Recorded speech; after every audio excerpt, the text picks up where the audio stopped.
एक ओर मुंबई में इंडिया गठबंधन की बैठक हो रही थी, तो वहीं दूसरी ओर ठीक उसी दिन केंद्र सरकार ने वन नेशन वन इलेक्शन को लेकर पूर्व राष्ट्रपति रामनाथ कोविंद की अध्यक्षता में कमेटी बनाने का ऐलान किया। इससे ठीक एक दिन पहले संसदीय कार्य मंत्री प्रहलाद जोशी ने 18 से 22 सितंबर संसद का विशेष सत्र बुलाए जाने की जानकारी दी। हालांकि इसके पीछे सरकार का एजेंडा क्या है, इसको लेकर सरकार की तरफ से अब तक कोई बयान सामने नहीं आया है। केंद्र सरकार ने 2 सितंबर को नोटिफिकेशन जारी किया, जिसमें पूर्व राष्ट्रपति रामनाथ कोविंद की अध्यक्षता में अमित शाह सहित 8 सदस्यीय समिति बनाने की जानकारी दी। एक नाम विपक्ष से भी सामने आया, कांग्रेस सांसद अधीर रंजन चौधरी का। हालांकि उन्होंने समिति का हिस्सा बनने से इनकार कर दिया। कांग्रेस समेत अन्य विपक्षी दलों ने इस कमेटी में राज्यसभा में नेता प्रतिपक्ष मल्लिकार्जुन खड़गे का नाम शामिल न करने पर आपत्ति जताई। ये तो हो गई खबर, लेकिन इसमें अभी हमने जिक्र किया वन नेशन वन इलेक्शन का। आखिर वो है क्या, इसे लागू करने की प्रक्रिया क्या होगी और वन नेशन वन इलेक्शन का ऐलान अचानक से अभी करने के पीछे सरकार की मंशा क्या है। नमस्कार, मैं हूं मैत्री और आज बात इसी वन नेशन वन इलेक्शन की। वन नेशन वन इलेक्शन का मतलब होता है पूरे देश में एक साथ ही लोकसभा और विधानसभाओं के चुनाव हो। भारत में वन नेशन वन इलेक्शन को प्रपोज्ड इलेक्टोरल रिफॉर्म माना जा रहा है, जिसका समर्थन मुख्य रूप से बीजेपी कर रही है। अब सवाल ये उठता है कि आखिर इसे लागू करने की प्रक्रिया क्या है। तो इसके लिए संविधान में कई संशोधन करने होंगे, साथ ही राज्यों से सहमति लेनी होगी और विधानसभाओं को भंग करना होगा।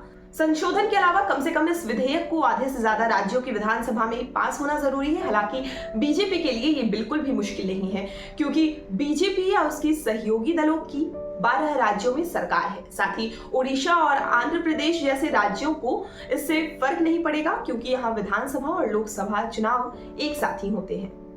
एक देश एक चुनाव को लेकर बहस जारी है और हर राजनीतिक दलों और विशेषज्ञों के बीच व्यापक रूप से राय अलग अलग है।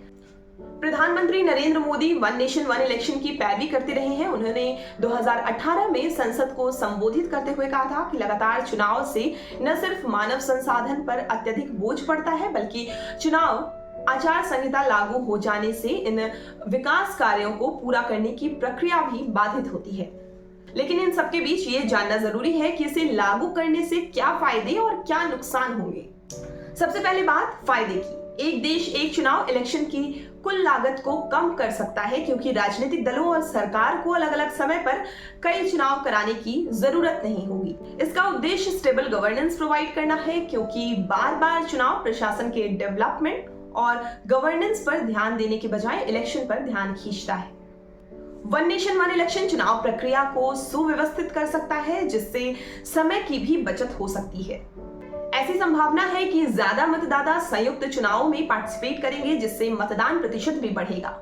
ऐसा माना जा रहा है कि इस प्रक्रिया से बीजेपी, कांग्रेस जैसी बड़ी राष्ट्रीय पार्टियों को फायदा मिलेगा। वहीं छोटी और क्षेत्रीय पार्टियों के लिए लोकल और लोकसभा इलेक्शन की एक साथ तैयारी करना मुश्किल हो सकता है।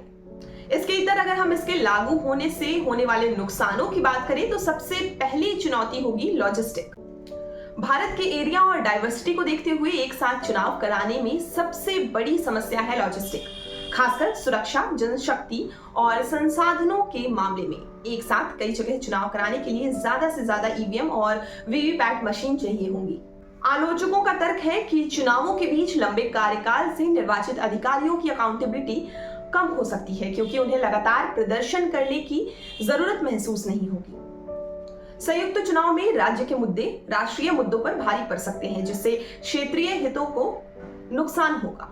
कुछ लोगों का मानना है कि one nation one election Bharat के लोकतंत्र के फेडरल स्ट्रक्चर का उल्लंघन कर सकता है, क्योंकि राज्यों की अपनी यूनिक पॉलिटिकल डायनेमिक्स और चुनावी कैलेंडर है। लंबी शर्तें लोक लुभावनी